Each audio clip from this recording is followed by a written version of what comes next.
میں اپنے والدین کی اکلوتی بیٹی تھی۔ غربت تو مجھے جیسے گٹی میں ملی تھی۔ میں نے جب سے ہوش سنبھالا تھا گھر میں ہر وقت تنگ دستی ہی دیکھی تھی، اور اس تنگ دستی کو میں نے اپنی قسمت سمجھ لیا تھا۔ مجھے لگتا تھا کہ میرے حالات کبھی نہیں بدلیں گے۔ امیری کیا ہوتی ہے اور 2 وقت کا کھانا سکون سے لوگ پیٹ بھر کے کیسے کھاتے ہیں، مجھے معلوم نہیں تھا۔ میری دنیا اپنے جیسے ہی غریب لوگوں کے گرد گھومتی تھی، جس میں غربت ہی غربت تھی۔ میں تو پھر بھی خوش قسمت تھی کہ اکلوتی تھی، لیکن میرے محلے میں ہر کوئی 3 سے 4 یا زیادہ بہن بھائی ہوتے تھے، اور ان کو ایک وقت بھی پیٹ بھر کر کھانا پورا نہیں ہوتا تھا۔ میرا باپ مزدوری کرتا تھا، کبھی کام مل جاتا اور کبھی نہیں۔ ماں بھی ایسے ہی کام کرتی تھی، لیکن پھر بھی ہم اپنی بستی کے بہت سے لوگوں سے زیادہ امیر تھے۔ جس دن لگاتار میرے باپ کو کام ملتا رہتا وہ ہمارے لیے عید کی طرح ہوتا تھا، لیکن میری ماں بہت ہی اچھی اور خدا ترس تھی۔ کبھی ایسا ہوتا تو ہمارے گھر میں کوئی چیز ہوتی، اور اگر وہ ہے تھوڑی سی بھی بچ جاتی تو اس کو دوسرے وقت کے لیے رکھنے کے بجائے اسے پڑوس میں دے دیا کرتی تھی کہ وہ سب مجبور لوگ ہیں، اور اسے اللہ پر بہت بھروسہ ہوا کرتا تھا۔ وہ ہمیشہ کہتی تھی کہ جس رب نے ایک وقت کا کھانا دیا ہے وہ اگلے وقت کا بھی لازمی دے گا، اور یہی چیز بچپن سے میری ماں نے میری گٹی میں بھی ڈال دی تھی۔ ہم لوگ کوئی بہت اچھے پکے مسلمان تو نہیں تھے، کبھی جمعے کی نماز پڑھ لیا کرتے تھے، لیکن ایسے بھی نہیں تھے کہ دائرہ اسلام سے ہی نکل جاتے۔ ہمیں اپنی حدود بھی پتہ تھیں، اور یہ بھی کہ غربت کے باوجود بھی ہم نے کوئی غلط کام نہیں کرنا۔ زندگی ایسے ہی چل رہی تھی، اور میں ابھی 10 سال کی ہو چکی تھی۔ ہماری بستی میں میری عمر کے بچوں کو کام پر لگا دیا جاتا تھا، لیکن میں کام نہیں کرتی تھی، صرف گھر سنبھالتی تھی، اور میری ماں اور باپ دونوں کام کرتے تھے۔ ایک دفعہ ایسا ہوا کہ میرا باپ بیمار ہو گیا، اور وہ اس قدر بیمار تھا کہ وہ کام پر بھی نہ جا سکا۔ وہ کام ڈھونڈنے جائے گا نہیں تو گھر میں کام آ نہیں سکتا تھا۔ ماں کی آمدنی سے یا تو باپ کا علاج ہو سکتا تھا یا پھر ہمارا پیٹ بھرا جا سکتا تھا۔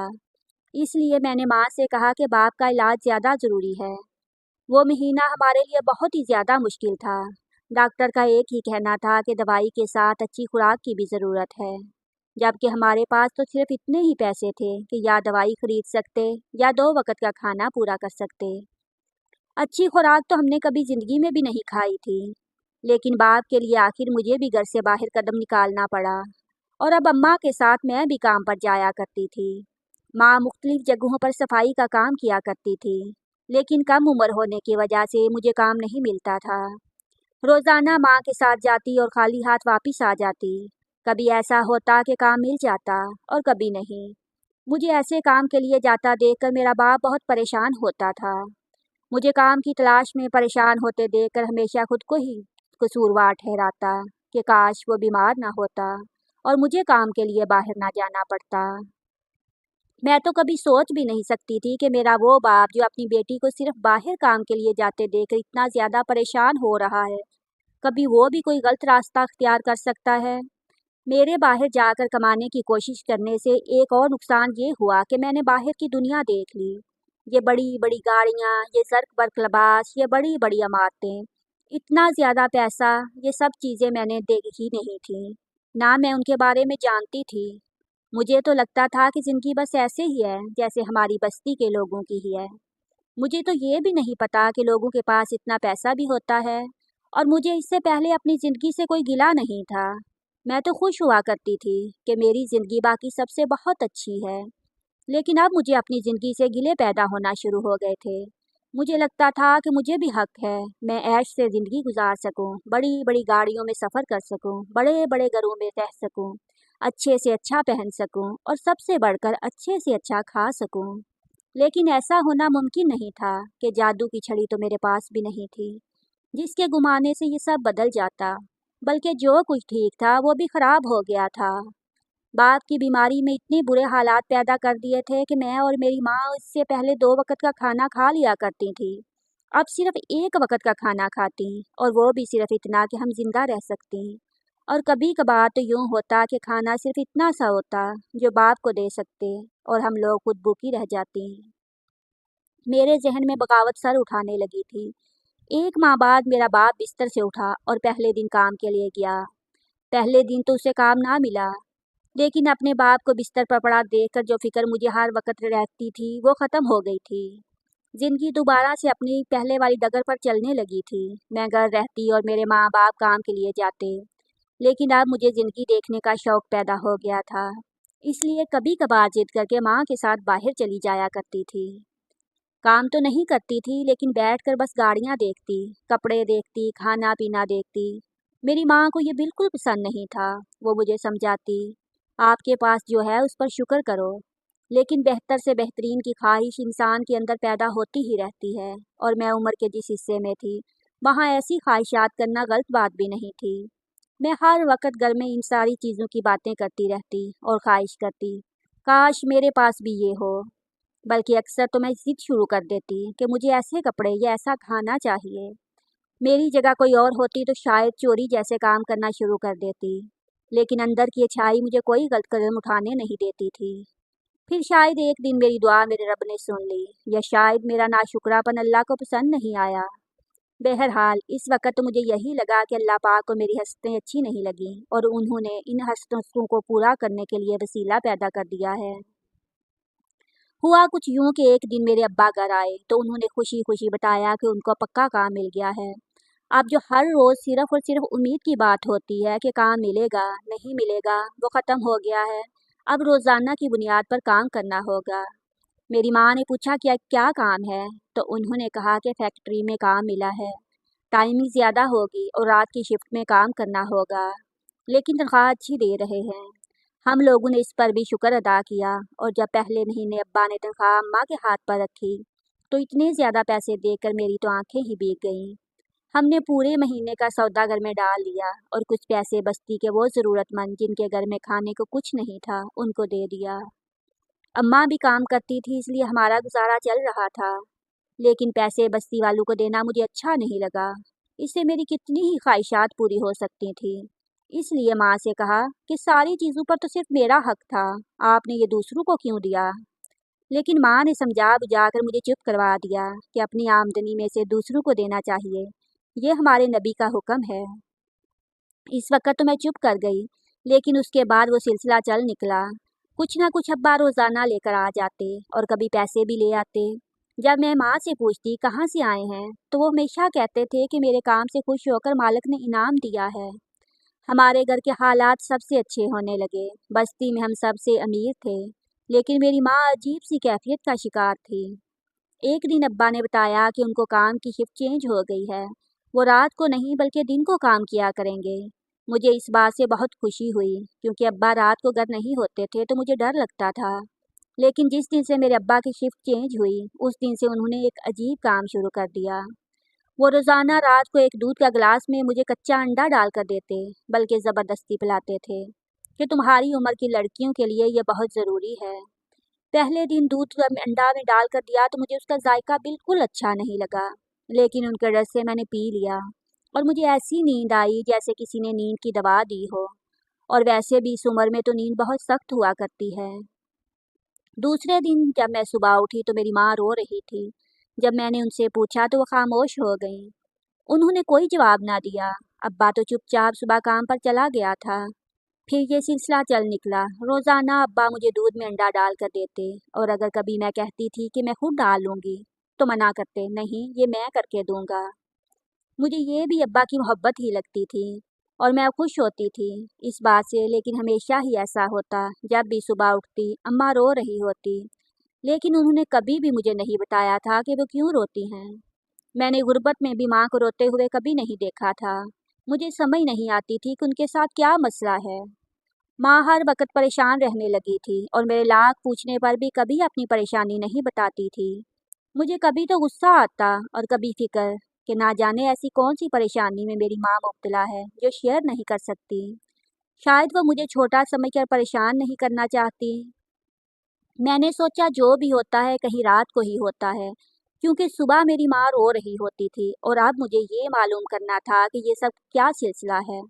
और फिर एक दिन मैंने बड़ी कोशिश की कि मुझे नींद ना आए, लेकिन मुझे नींद आ जाती थी, जैसे इस दूध में नींद की दवा हो। जब 2-3 दिन मुसलसल कोशिश करने के बावजूद भी मेरी नींद खत्म ना हुई, तो मैंने किसी को बताए बगैर एक दिन दूध नहीं पिया। मेरे बाबा मुझे अपने सामने ही दूध पिलाते थे, लेकिन अब 2 माह हो चुके थे इस बात को, और उन्हें मालूम था कि मैं दूध पीती हूँ, इसलिए ज़्यादा इन नज़र नहीं रखते थे। और इस दिन मुझे ऐसे भी मौका मिल गया कि दरवाजे पर मोहल्ले का कोई बंदा आ गया। मेरे बाबा को जानना पड़ा, मैंने दूध नहीं पिया, और हमेशा की तरह मैं बिस्तर में घुस गई। थोड़ी देर बाद मैंने सोने का नाटक शुरू कर दिया, लेकिन आज मुझे वाकई ही नींद नहीं आ रही थी। 10 मिनट बाद मेरे बाबा अंदर आए और उन्होंने आकर मेरे कमरे में देखा। मैं तो जाग रही थी, लेकिन मैंने जाहिर नहीं होने दिया। उन्होंने भी दरवाजे से ही देखा और पलट गए। थोड़ी देर बाद घर से बाहर बातों की आवाज़ आ रही थी, लेकिन फिर वो आवाज़ हमारे सहन में आने लगी, जैसे कुछ लोग लड़ाई कर रहे हों। और मैं चुपके से ही उठकर दरवाजे की तरफ बढ़ गई। दरवाज़ा थोड़ा सा खुला हुआ था। मैंने इसको ज़रा भी खोलने की कोशिश नहीं की और इसी दरवाजे से बाहर झांक कर देखने लगी। लेकिन बाहर के मंजर पर नज़र पड़ते ही मुझे यूं लगा कि मेरे कदमों के नीचे से ज़मीन निकल गई हो। बड़ी मुश्किल से मैंने अपने मुंह पर हाथ रखकर अपनी चीख को रोका, क्योंकि अगर मैं मुंह ज़रा सा भी आवाज़ निकालती तो बाहर मौजूद सबको मालूम हो जाता था कि मैं अंदर हूँ और जाग रही हूँ। इसके बाद ना जाने मेरे साथ क्या होता। मैं फ़ौरन बिस्तर पर जाकर लेट गई। अब मुझे किसी हद तक अपनी माँ के रोने की वजह समझ आ गई थी, और बहुत सोचने पर भी मुझे नहीं मालूम हुआ ये सब क्या है, और मेरा बाप ऐसा कर भी कैसे सकता है। ये सवाल मैं माँ से नहीं कर सकती थी और बाप से तो बिल्कुल ही नहीं कर सकती थी। दूसरे दिन सुबह हमेशा की तरह मेरी माँ शदीद रो रही थी और मेरा बाप कहीं नहीं था।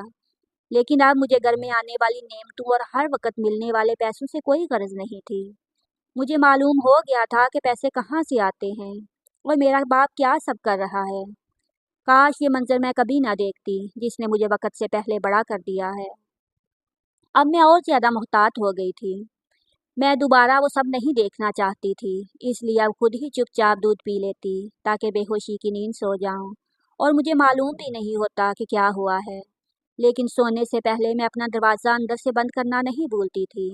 अपने ही घर में मैं खुद को गैर महफूज समझने लगी थी, और मेरा बाप जिसकी अजमत का एक अजीम बुत मेरे दिमाग और दिल में बना हुआ था, वो बुत पाश पाश हो चुका था। मुझे मालूम हो गया था कि मेरी ख्वाहिशात की वजह से शायद मेरा बाप उस रास्ते पे चल निकला है, और मेरी माँ, वो तो बेगुनाह होती है और बेगुनाह होते हुए भी सज़ा उठा रही है। काश मैंने अच्छे और बेहतरीन चीज़ों की फरमाइश ख्वाहिश ना की होती। अब तो घर में आने वाले रंग बिरंगे खाने भी नेमत नहीं बल्कि जहमत लगा करते थे। अब्बा मेरे लिए जो चीज़ लेकर आता मुझे जहर लगती थी। अब्बा से नफ़रत होने लगी थी मुझे। माँ से शदीद हमदर्दी थी। कभी दिल चाहता कि माँ को बता दूँ कि मैं उनका राज जान चुकी हूँ और माँ को लेकर यहाँ से कहीं दूर चली जाऊँ, लेकिन इसके अलावा कोई ठिकाना भी तो नहीं था, क्योंकि यही बस्ती हमारा ननियाल थी और ददियाल भी। लेकिन वो सब मैं किसी से भी शेयर नहीं कर सकती थी, किसी भी बंदे से नहीं, बल्कि बात अगर ज़रा सी भी निकलती तो शायद हमें इस बस्ती में भी रहने ना दिया जाता, क्योंकि इस बस्ती का एक कानून था जो इन सब लोगों ने खुद ही अपने ऊपर लागू कर लिया था कि यहाँ सब मिलजुल कर रहते थे। कोई कभी बोले से भी किसी गलत चीज़ के बारे में नहीं सोचता था, क्योंकि सब ही मुश्किल से गुजारा करने वाले लोग थे, लेकिन एक दूसरे की मदद कर दिया करते थे। समझ नहीं आता था कि इस बस्ती में रहकर बड़ा होने के बावजूद मेरा बाप कैसे कोई गलत काम कर सकता है। और फिर वो तो मेरी माँ से शदीद प्यार करता था, और वो अक्सर कहा करता था कि तुम काम भी मत करो, मैं कमा कर लेकर आ रहा हूँ। तो फिर मेरी माँ को ऐसा आदमी इस आग में कैसे झोंक सकता है। और मेरी वो माँ जो हर बात में मुझे अल्लाह और उसके रसूल के बारे में बताया करती है, वो इतना कुछ अपनी ज़ात पर क्यों सह रही है। वो क्यों शोर नहीं मचाती, क्यों लोगों को नहीं बताती। एक दिन जब मैं सुबह सोकर उठी तो एक और क़यामत मेरी मुंतज़िर थी। मेरी माँ अपने ही घर के सहन में बेहोश पड़ी थी। मैं भाग कर उसके पास गई और पानी डालकर उसको होश में लाई। मैंने मुआ से कहा कि किसी को बुला लाती हूँ और आपको डॉक्टर के पास ले जाते हैं। लेकिन मेरी माँ ने फ़ौरन मुझे रोक दिया और उसने कहा कि कभी किसी सूरत भी ये बात किसी को नहीं पता चलनी चाहिए कि मैं यहाँ बेहोश पड़ी थी। बस तुम ज़ुबान पर ताला लगा लो। अगर तो मैं पहले वाली कैफियत में होती तो शायद सवाल करके माँ की जान खा जाती।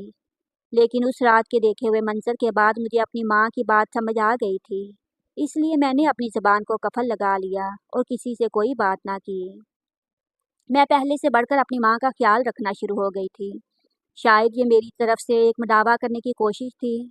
मेरा बाप अमूमन असर और मगरिब के दरमियान किसी वक्त आ जाता था, लेकिन उस दिन इशा हो गई और अभी तक वो नहीं आए थे। हम लोग अब्बा का इंतज़ार करते रहे, लेकिन वो ना आए। इसी चक्कर में रात हो गई और वो पूरी रात ही हमारी बेचैनी में गुजरी। लेकिन अब्बा को कुछ पता नहीं था। दूसरे दिन भी पूरा दिन अब्बा के बारे में कुछ मालूम ना था, और जब दूसरी रात आई और अब्बा नहीं घर आए, तो माँ के साथ साथ मेरी परेशानी भी हद से ज़्यादा बढ़ गई। जैसे भी थे, अब थे तो मेरे बाप ही, और क्या मालूम उनके साथ क्या हुआ हो। ठीक भी थे या नहीं थे, कुछ मालूम नहीं था। मैंने माँ से कहा कि अगर आज रात भी अब्बा ना आए तो हम सुबह उनकी फैक्ट्री में जाकर उनके बारे में पता करेंगे। लेकिन माँ ने बताया कि नहीं, उन्हें तो कुछ पता ही नहीं है कि वो किस वाली फैक्ट्री में नौकरी करते हैं। वक़्त गुज़रता रहा और जब तीसरे दिन भी अब्बा के बारे में कुछ पता ना चला, तो मेरी माँ ने साथ वालों से मदद मांगी। जब बस्ती में सबको पता चला कि तीसरा दिन है, मेरे बाप के बारे में कोई पता नहीं चल रहा, तो सबको ही फिक्र शुरू हो गई। मैं चाहती थी कि हम वो राज भी सबको बता दें, लेकिन मेरी माँ की ज़ुबान पर ताला लगा था। वो बिल्कुल चुप थी, और माँ की वजह से मैं भी चुप थी। हर कोई अपनी तरफ से अब्बा को ढूंढने की कोशिश कर रहा था, लेकिन मज़े की बात यह है कि पूरी बस्ती में कोई भी नहीं जानता था कि मेरा बाप कहाँ पर काम करता है। इस सब के में एक हफ्ता गुजर गया तो हमारी बस्ती के जो सरपंच थे, या जो सबसे बड़े बुजुर्ग थे, उन्होंने कहा कि अब हमें पुलिस में रिपोर्ट करवा ही देनी चाहिए, क्योंकि बस्ती के करीब तमाम तरीन अस्पतालों में सब देख आए थे। लेकिन मेरे बाप के बारे में कुछ पता नहीं था। बाकी भी करीब की फैक्ट्रियों वगैरह में भी सब चेक करके आए थे। मेरी माँ अपनी बस्ती के लोगों के साथ जाकर थाने में अब्बा की गुमशुदगी की रिपोर्ट लिखवा आई। एक हफ्ता गुजरने के बाद भी हमारी दरख्वास्त पर कोई अमल ना किया गया, क्योंकि गरीबों के लिए कानून वालों का क्या बिगाड़ना होता है। इसीलिए वो ऐसी ही दरखास्तों पर काम कम ही करते हैं।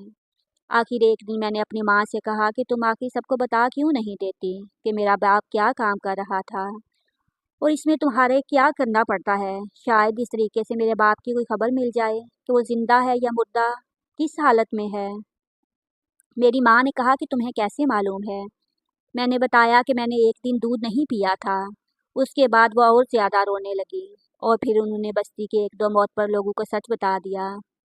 सब सुनने के बाद उन लोगों ने कहा कि अगर अब मिल भी जाता है तो हम इस बस्ती में नहीं रहने देंगे।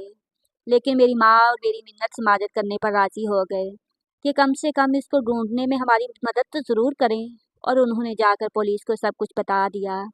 इस बात के सुनने के बाद तो पुलिस ने लाजमी ही काम करना था, क्योंकि मेरा बाप जिस गलत काम में पड़ चुका था, ये केस पुलिस के लिए एक अहम था।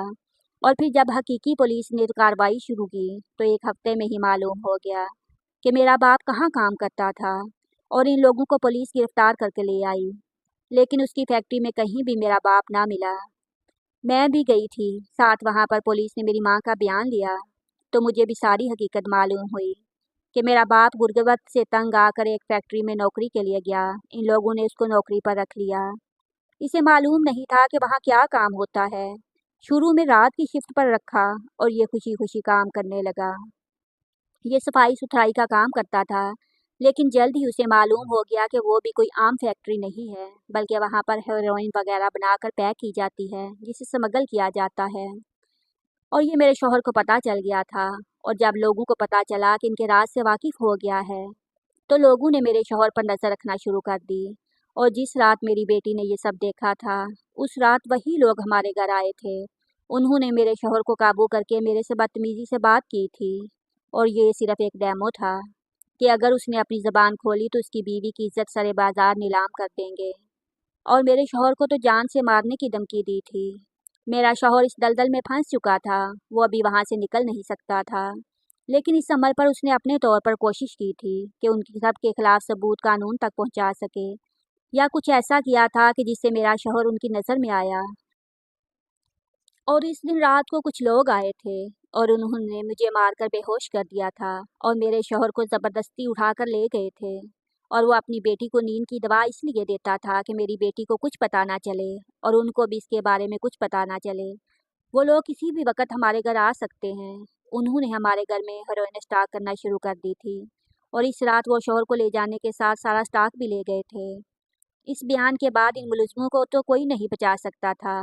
इनसे जब मेरे बाप के बारे में मालूम किया गया तो उन्होंने बताया कि वो हमारे सारे राज जान चुका था और इसके पास सारे सबूत थे, और वो किसी पुलिस ऑफिसर तक ये सारे सबूत पहुंचाने की कोशिश भी कर रहा था। इसलिए हमने उसको मार दिया है और इसकी लाश हमने एक पुराने कब्रिस्तान में दफन कर दी थी। और अब तो इतना वक्त हो गया था जिसमें लाश वैसे ही फटकर ख़त्म हो चुकी होती है। लेकिन मुझे मेरे लालच की एक ऐसी सज़ा मिली कि सारी ज़िंदगी के लिए अपने बाप की शफ़क़त से महरूम हुई। लेकिन अगर मुझे एक चीज़ का पता था कि सारी गलत चीज़ों में मेरा बाप शामिल है, लेकिन मुझे क्या मालूम था कि वो तो सिर्फ़ मेरी ख्वाहिशात पूरी करने के लिए उस दलदल में फंस गया था। लेकिन फिर भी उसने उस सब से निकलने के लिए अपनी सी कोशिश की और जान से हाथ धो बैठा।